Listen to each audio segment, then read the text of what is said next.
with UFOs and stuff too, that was something that also uh quite interesting. What happens to your mind when you involve yourself in this kind of stuff? So one was like first, so you had sleep paralysis, and I also like looking at shit, listening to music and everything too. Like you talked about UFOs, so like, Hmm. what's your kind of doorway into that kind of stuff as well? Fear for, at first, just being a kid and seeing movies, seeing, and most of the UFO movies were scary movies. Like they're coming to abduct you and it's based on a true story and all this kind of stuff. And then they're kind of like the monsters that are real. Like you don't want to see these, right?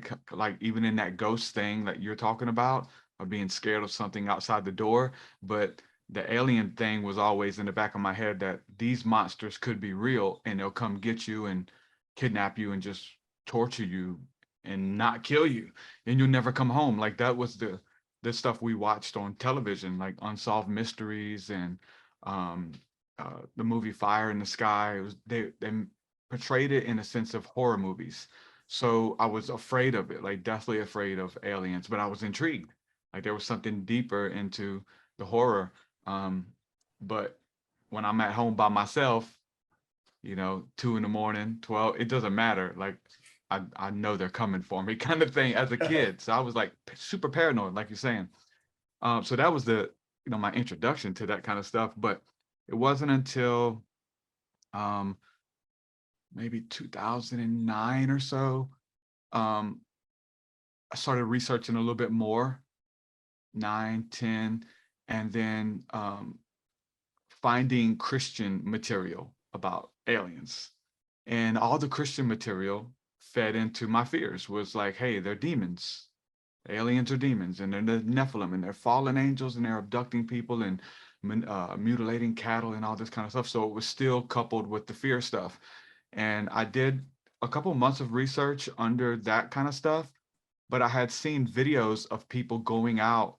There's a guy named Prophet Yahweh is the name he went by, and he went out and he prayed, and they brought the news crew out, and he lifted his hands and he said, I'm going to show you guys that I can summon UFOs on command, and I learned how to do this with the Hebrew version of the Bible.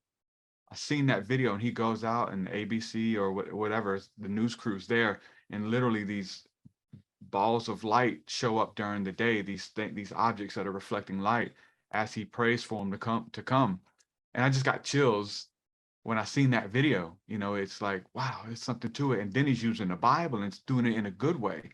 So that kind of opened me up from the Christian fear stuff to look a little bit deeper into people who weren't Christians, who I felt like the Christians were biased, like everything Mhm. had to be a demon. So so all of the information was coupled with, yeah, they're demons, but kind of thing. And I didn't think that that was a fair look at the phenomena. And so that's what led me deeper into the study of ufology, and eventually going out, reading the Bible, and going out and having encounters like what I saw that man do, Prophet Yahweh.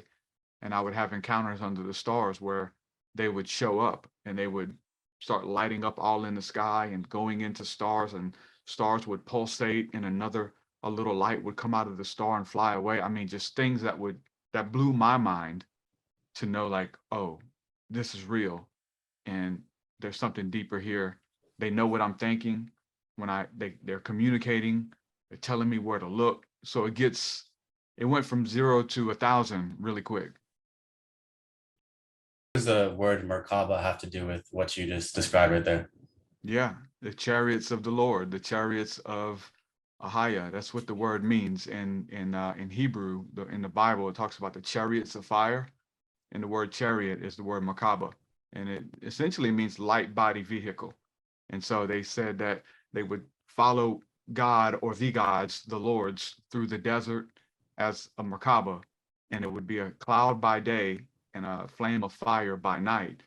And there's so many of these experiences that are in all of the ancient texts, but specifically the Bible, which is I'm a student of, and it makes perfect sense when you go out and they look like some type of orb or some type of blur, like a cloud, but then at night they turn into this blazing fire, And so it just started making sense. And there's so much in the Bible on this stuff in a beautiful light and not in some demon light that we've been told.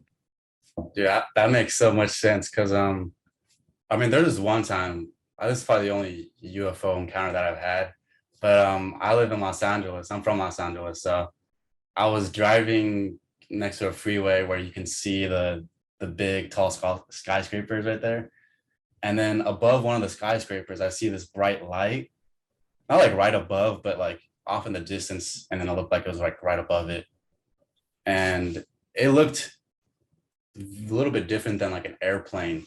So like I was like, huh, that looks a little bit weird. And then it started like getting brighter. And the next thing you know, it just zipped off. And then I just remember seeing a trail of light and then it just was gone. And I've had also some things to where, say for example, I'm going for a hike and I could feel like myself all of a sudden get paranoid. And then I can kind of see the outline. It's almost like it's cloaked, for example, or Yeah. like Yep. translucent kind of color. Mm-hmm. And then my imagination just goes wild and I start kind of getting a little bit weirded out by it. Yeah. And then, yeah, I can kind of see like a shape of like a UFO. And it's kind of interesting that these things are kind of like right in front of our face. But I think a lot of what's going on today is suppression of information and what we're really here for. I think Yep. UFOs can play some kind of picture in who we are Yeah. in the grand scheme of things. I think they So, do. yeah. And people would say, why don't they intervene? Why aren't they? I believe they have to certain degrees and on like a much larger level, but even responding um, to, hey, are you out there? And then lights blink at you in the middle of the sky, or seeing the silhouette. Um, I think they're taking a risk when they appear um, because our military is at war with them. And the governments of the world, the kingdoms of this world that are against, I'd say, the kingdoms of heaven, what we call heaven, um, that are watching over us. And so, there's reports of them shooting at these objects when they appear and come out of nowhere. The they shoot laser beams at them and rockets and all types of things. So they there's a huge cover up, but ties into who we are. And if you know who you are, the powers that be can't tell you who you are. So if you know that you are a star seed or a celestial being that's down here in a meat, you've left your chariot vehicle and you're in a meat vehicle. You're down here stuck in this realm. You're trapped in a sense of a prison as a human to experience this life. But when you get freed, where are you going? And there's just this suppression of knowledge and ancient information for us to know who we really are.